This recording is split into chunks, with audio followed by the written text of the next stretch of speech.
Okay, hello everyone. Hello. Good morning. Hope everyone had a good weekend. We have sent you 4 new proposals. Let me just go over them in numerical order. The first is Article 10, which is base wages. We're in section 1A2, Firefighter 1. We really have just changed your proposal to mirror what's in the current contract with regard to that step 5. So we're not really asking for anything that we don't have currently. In section B of section 1, the reopener clause, we've added back in that language from your original proposal, but we took out the one that seemed to be bothering you, Roxy, which was effects on firefighters. I think that the effects, I mean, I don't want to try and sell you a pig in a poke. I think that effects bargaining is a mandatory subject of bargaining, even when you can't negotiate about the subject matter in some cases. For example, in the federal sector, you get to negotiate about effects, but it just makes it clear that, you know, obviously if you change the classifications, we'd have to look at things like base wages, the steps, eligibility for promotion, et cetera, because all of those things necessarily would be affected. But then we just left in the phrase that comes from your proposal, other subjects that are proper for collective bargaining. On the wages, we've come down on, we reduced our request by a percentage point on the October 1st, 2016. We've left in the police Me Too provision. We're very cognizant of the fact that the police are in negotiations right now too. And you know, to the extent that it's causing us grave, you know, concern, because to the extent that we would agree to a number with y'all and then you would turn around and agree with the police for a higher wage, it would be a very difficult sell to our members. And so, especially because they've been lagging behind the police for a number of years now. So we've left in the signing bonus as well, but we're thinking that there may be a way to get around that. You know, we're so close to the October 1st, 2015 fiscal year now. We're looking at ways to maybe, you know, dovetail in the 1.5% raise into that and modify it a little bit. So, but for right now, this is our proposal. And we've taken off that 5th year. We had already TA'd on a 4-year contract, and we think that in light of everything that's going on, that that probably makes the most sense, but we welcome your feedback. Any questions about Article 10? Or? Yes. Specifically on current, I know I'll have more questions once we go through this, but I have some questions about this Me Too clause. I know that you're saying that if we agree to a higher percentage with another group, specifically the police group, that y'all want the benefit of that bargaining. Does a fire union membership understand that bargaining is separate and separate and apart from each other? That there are different factors that have to be looked at in terms of negotiating a wage, any kind of wage proposals? Yes, and I would think that if in fact you tell us we do need to give the police a higher wage increase in October of 2015 than we're going to give you, that you would be able to articulate at the table the reasons that a higher raise for police would be justified. And if you can do that, then you might back us off of the Me Too proposal. But for right now, we're very cognizant at a time when we took a 0, 2, and 2, the police got a 4, 4, and 4. Right. But at that same time, they got a health benefit package that was worth a lot of money that the police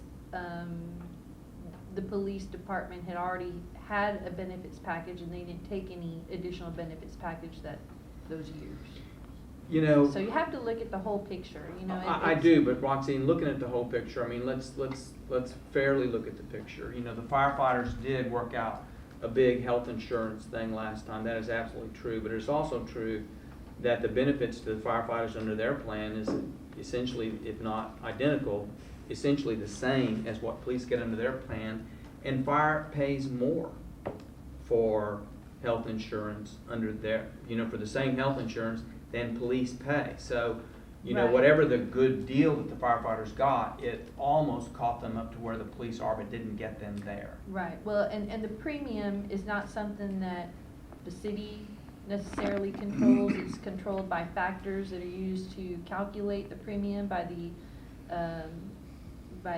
person who's, or the insurance company who manages and administers the health insurance. So as we also discussed, utilization's a big part of that formula designed to come up with the premium, and the firefighters just had a much higher utilization rate than the police department did. So there's Can I say a. something on that? Sure. Okay, our premiums were set for the exact same plan that the cops had, same plan. Our premiums were set higher based on past utilization on the old plan. Okay, that's why it was set that way. At that time, we felt that our premiums were too high. But Steve said we have to go on your past usage of the plan we had before. Right now, we feel that we are paying too much due to our fund balance being so high.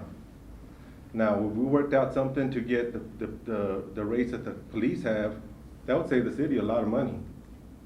A lot of money. And Steve can How probably would it take. save the city money? Because you're paying 100% employee only. If you lower that rate, the city pays less. I don't know if y'all looked into that, but I have talked to Steve about it, and I talked to Randy McGraw when we were doing our RFPs, and he said that would be something that we could look at, where the city could save a lot of money. Right, and there's other things that have to also be looked at, just not a healthy fund balance. There's also demands on that fund balance.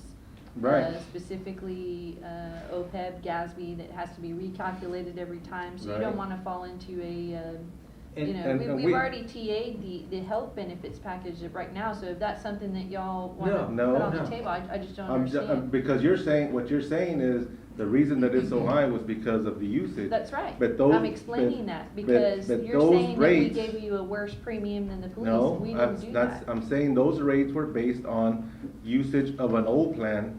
That's what those rates were based on. And if I'm wrong, Steve, you can correct me, but that's what those rates were based on, not on the plan that we have right now. But it was based on utilization of the health insurance plans that you had. So, I'm just explaining that there's factors involved with that. The city's not the one who sets the premiums. We didn't bargain on the actual amount. We bargained on the benefits, and how much of the premium that we would I got cover. you. So anyway. And it's entirely possible that rates will come down for both the city and the firefighters, That's because right. the fund balance is growing rather rapidly. That's right. But I want to point out that the savings to firefighters as a result of those health insurance changes added up to about a 2% raise. That's the same 2% that they took a zero raise for that year. So I kind of feel like, we got a 2% savings, about $92 per pay period, for the firefighters on health insurance, but we took zero raise that year. And for that reason, we feel like we sort of paid for that. But still, we're 0, 2, and 2. If you want to say 2, 2, and 2, that still compares with 4, 4, and 4. And so I'm not telling you that the firefighters and the police are identical. They are separate bargaining units. I would point out to you that you have often said to me that you felt that firefighters had more than non-public safety employees who don't have bargaining. And I've said to you, well, but I can only bargain for the firefighters. And that's true. But right now there's a concern of equity vis-a-vis the police department. They have had the benefit of higher pay raises, and I hope that you can step back and look at this. It's not that we're trying to ride coattails. We're trying to assure that we don't look foolish to our membership by accepting something, and then you use the savings from whatever you got us to agree to provide more for a group that's been getting more for the past several years. I mean, it's a substantive problem, but it's also an optics problem too. At the end of the day, just as you have to sell this to the council, we have to sell it to the membership. And that's what we're looking at. And I realize that a Me Too clause may not be comfortable for you. Maybe, who knows, maybe the police will settle out in the next couple of days, and then we'll know exactly what they're getting. But certainly, right now I know that your proposal to the police is 1, 1, 1, and 1. So a me too, if that's where you end up holding the line with them, a me too, for us, wouldn't cost you anything. So just look at the proposal and let us know. We don't expect that you're gonna just TA off on this last proposal. Okay. Okay? Let's go on to Article 11.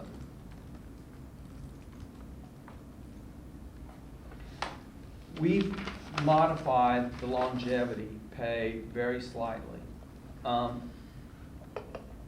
Right now, under the current contract, it's $6 per month per year for each year of service up to 15, and then $4 per month for additional years up to 25. So we've kept that same breakdown, but we've asked that you consider paying the $4 per month for the years between 26 and 30, as well as the years between 16 and 25. That would only benefit really a handful of our most senior employees. It's a very modest increase, but I'm sure you will want to cost it out. We have retained our proposals with regards to certification pay.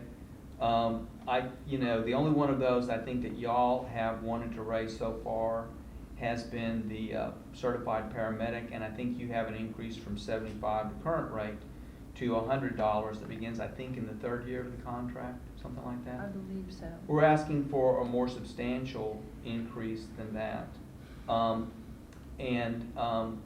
But I want to point out to you that, if you give us the more substantial increase, you're really, in terms of making people want to stay as paramedics, by increasing that gap between EMT and paramedic, you really are creating an incentive for people to want to, maintain their patch, et cetera. And so, we've talked about the carrot and stick approach. You're going to have some stick here, but we were hoping that you'll consider adding a little bit to the carrot, more than you already have. On assignment pay, we've agreed to your hazmat amounts. However, I would point out that I think that you guys have started them like in the 3rd year of the contract, and we're suggesting that we start them immediately. So there's not much difference there, but there remains a small difference. Your rates here, and I'm sorry I didn't get your rates in there, but your rates for ambulance duty were, I think, 25, 30, and 35. We're asking that you increase those second 2 tiers. First, make the jump a little bit earlier. I think year 0 to 4, 5 to 10, and 10 and more than 10. We're saying 0 to 3, 4 to 8, and more than 8. And we're asking for 25, 35, and 45. That, we think, will result in a bump for people that's a little bit more than what they're getting right now, which, as you know, is a straight 50, 100, and 150, but not a tremendous bump. For staff assignments, we're asking for a $25 increase in the current rates. And for higher class pay, we're asking for a bump. I would point out that we really haven't had a bump in acting pay for, I think, a long time, probably 30 years. And you've fallen a good deal, I think, behind what the statute would otherwise require in the absence of a contract. So we're asking that you consider that and give us a raise in those. We're in essential agreement on educational incentive pay with one exception. We're asking that you grandfather people that are getting pay right now. That is not an insubstantial group of people, and we're trying not to lose them something that they currently are enjoying. The expense and textbook reimbursement we left in, I think you had indicated, Roxy, that y'all had not necessarily intended to take that out. The performance award we've left in. It is a benefit that firefighters have come to look forward to as the Christmas season rolls around. I don't know. I'm not sure that we talked a lot about the city's thinking in pulling that back, but we're asking that you consider leaving that intact. And the same with the biweekly pay periods. I don't think y'all are proposing getting away from the biweekly pay periods, but we're asking that you consider leaving that in the contract. That's a current contract provision. Any questions at all about this, or? Okay. Is there, you know, when I'm looking at, for instance, like the certification pay, a couple of them are doubled, a couple of them go up, you know, $15, a couple go $25. Was there any kind of reasoning behind the jumps that are proposed? Well, we've made all the jumps $25 or less, with the exception of paramedic. That's because we value the paramedic more, and we think, and we're trying very hard to create that incentive. The others are just modest jumps that reflect the fact that for most of these we haven't had a jump in many, many years. But you know, certainly to the extent that you're looking for a hierarchy of importance for us, that the paramedic is the most important, okay? And but you know, I mean, some of these jumps are like intermediate certification goes from 20 to 30 a month. So for a firefighter, that would just be $120 a year bump. Most of our firefighters, I think, end up with master's fire certification, and that does a little bit more of a bump. But you know, I mean, I think there's a real value to the department from having those advanced levels of training. So, but again, we're not wedded to these amounts. I've told you that in the hierarchy, the most important thing to us is paramedic pay. We have eliminated other categories, for example, of assignment pay, other than the two, the hazmat rescue on the one hand and the ambulance duty on the other. Okay. I think we all agree on the concept of ambulance duty. Let's pay for actual rides on the box. But at the same time, I don't think we're that far apart on the money either, but it is significant in terms of our need to ensure that people don't actually lose money on riding the ambulance, and that was our, you know, our concern at the levels that y'all had on that. Okay. You know, the idea being that, you know, your more experienced paramedic is your good paramedic, and to the extent that you want to keep the experienced people riding on the ambulance, your proposal at $30 that they would have to do more than 5 shifts on the box a month just to break even with what they're getting now. And so our thinking is, well, let's give them an incentive to stay, especially those more senior people.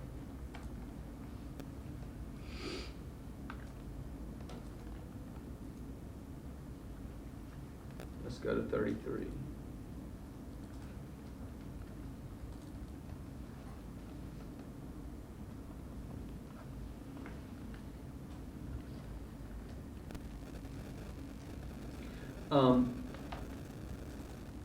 Roxy, the first change is at the bottom of page 1. Okay. I added a firefighter 2 EMS, and this was what we were talking about. You know, we're not talking about captains here, we're not talking about battalion chiefs, we're talking about, and we're not talking about firefighter 2 driver, we're talking about firefighter 2 EMS. Right. Firefighters who are required to participate in ambulance rotation by virtue of their rank. Right. Okay. And you're going to see with regards to all 3 of these categories, what I'm doing is maintaining their ability. I mean, I think it's important to point out the concessions that we've made here. We're asking you to allow, if we can look at the top of page 2, the firefighter 1, we're saying if they've maintained paramedic certification for 8 years, they can ask to be removed from the rotation. That's what they currently enjoy under the MOU. But we've added something that I really hope, we'll talk about it in a minute, but the fire chief may temporarily deny firefighter 1 requests under section 5. So there's not a category of people that the fire chief is not going to be able to deny such requests, okay? And with each of these categories of people also, we're putting a moratorium on requests until September 1st of next year.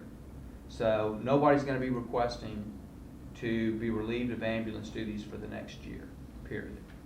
And then when it comes to the time when they could do that again, then the chief has an ability to deny those requests. let me talk about the heading on paragraph C. There, I have been, you guys think I fight with you. I fight with my team much more. There has been a great deal of concern on my side of the table by having moved that September 30, 2015 date to 2014 for the simple reason that, when this class was brought in, unfortunately, they were told 8 years. And so we're really trying to maintain faith with those people. But we understand that you're bringing on another class of probably 40 more people, and they won't be brought on until October 1st of 2015. And so for those people, they would be under the Paramedic for Life rubric, and and everybody thereafter.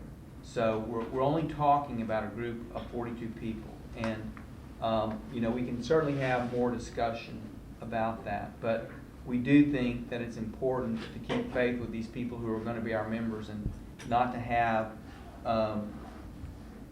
be giving up something that that they were told at the time they were brought in. And you're not bargaining for them, right? Because they're not part of the collective bargaining unit. Well, we actually are bargaining for them because you put it in your proposal that if they came in after October 1st, 2014, they'd be paramedics for life. So by making that deal with you at the table, we effectively would be bargaining for them. You understand? I mean, in other words, you could argue about whether that's mandatory or permissive, but y'all are the ones that raise the subject, not us. And I think I understand why you did so. I think it's important for you to have done so. But at the same time, we want to keep faith with them. I mean, they're going to come on. We're going to want them to be our members, and we're going to want to be able to say, we've been looking at it if you're interested from day one.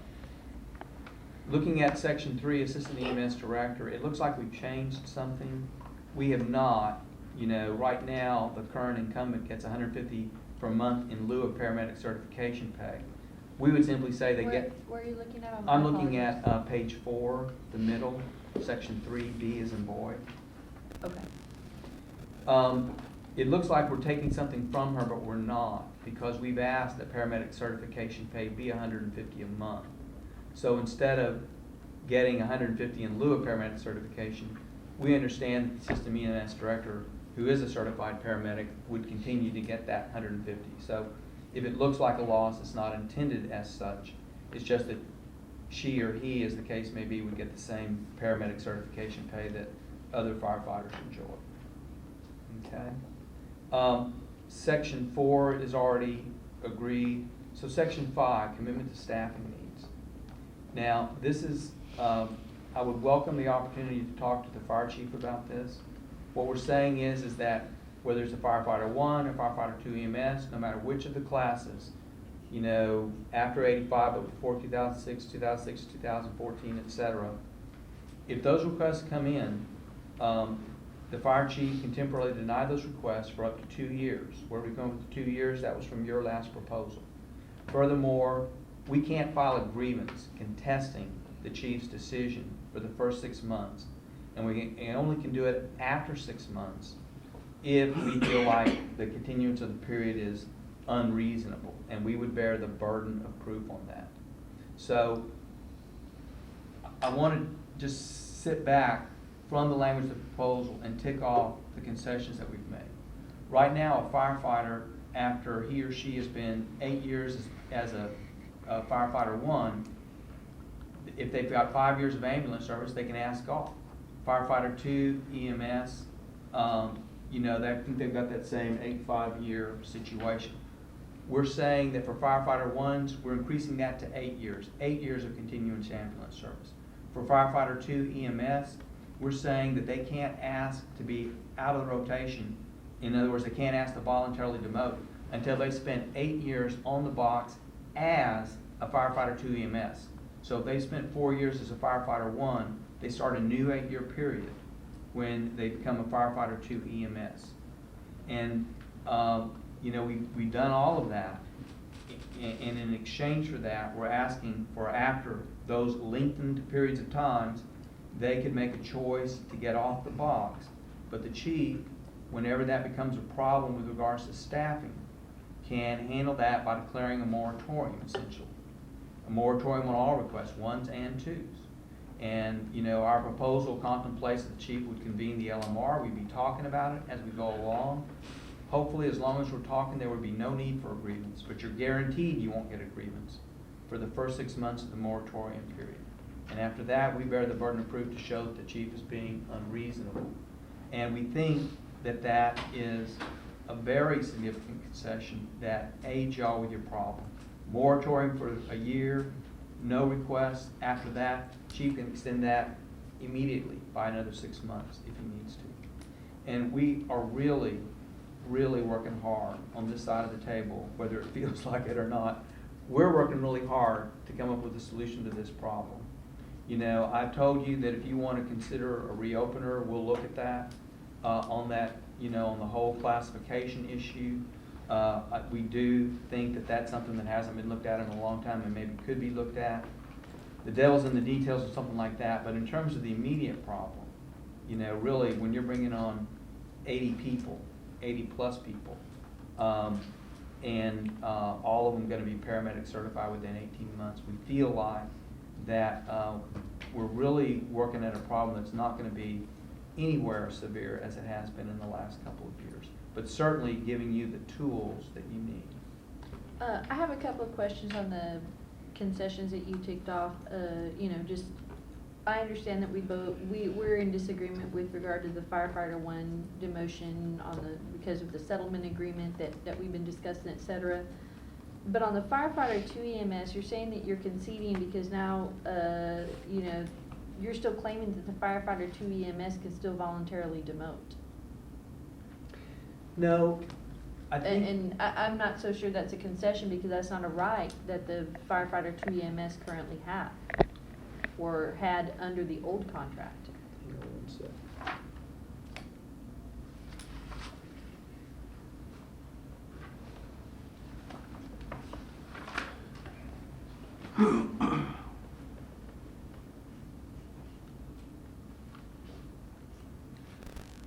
And that was the specific issue. You know, I'm looking at page 19 of the contract.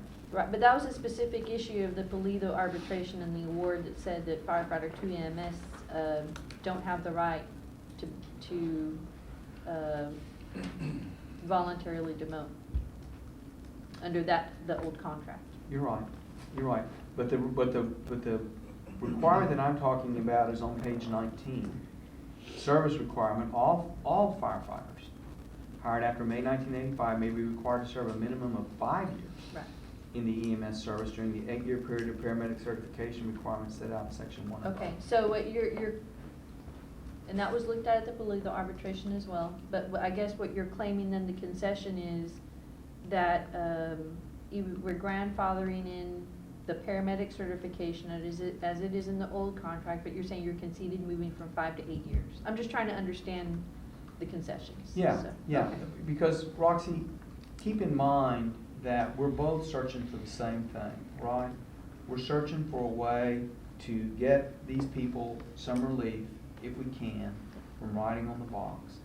And at the same time, we're trying to create disincentives, or we're trying not to incentivize the option that they currently have, which is to drop their paramedic package. That's right, and that's what we're working hard on our side too. I know you are, but that's what we're looking for, and if we know they have an out that's clarified, because, you know, the current contract, I mean, let's agree, we can disagree about what it means, but the reason we can disagree about what it means is because it's so dadgum unclear. I mean, you know, the language has just been kind of glommed on here and there over a period of the last however many years since they started doing EMS. And I mean, let's both agree, the language of the current contract is confusing. The most difficult article I wrote when I wrote my initial proposals was EMS. And I had to get these guys with charts and arrows and graphs to explain it to me a couple of times. And I'm a quick study. But we're bending over backwards to try and give these people an out, but to give the chief enough of a tool that there's no way that you're ever gonna have to worry about being short-staffed. We really think we've accomplished that. And if we could sit down with the fire chief and talk to him about that, and he could, tell us what are his concerns, what he thinks might happen that would still be a problem under our last proposal, then, we'd have a better chance of addressing that. But right now, quite frankly, we're having trouble understanding that because we're giving you a 14-month moratorium and then an immediate ability to add 6 months to that without any threat of agreements whatsoever. So, and you've got 80 people coming on board who are all gonna be paramedic certified. So it seems like, that's more than enough of a tool.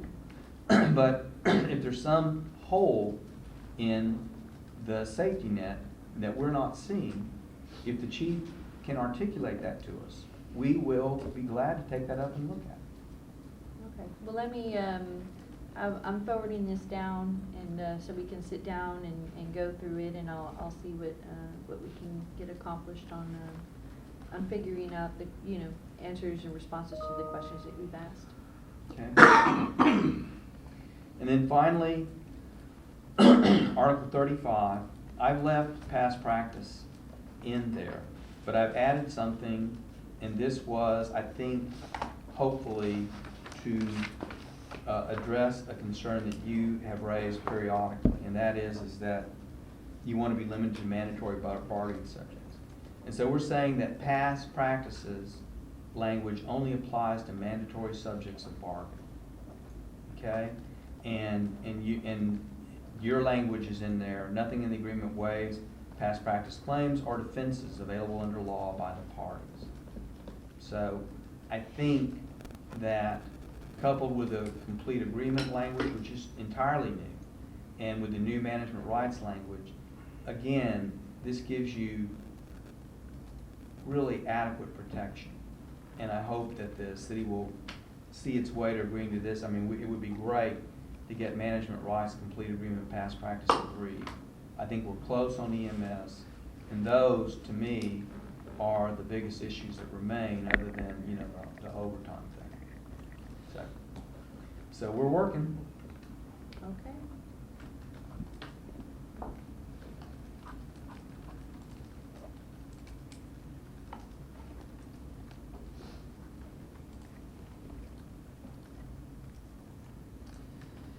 Okay, those are all the questions I have for right now. If I have any questions as we're deliberating and meeting in conference, caucusing, I will email them to you, or I'll go by and Yeah, walk down the hall. Okay. Okay, very good. All right. Thank you. Thank you.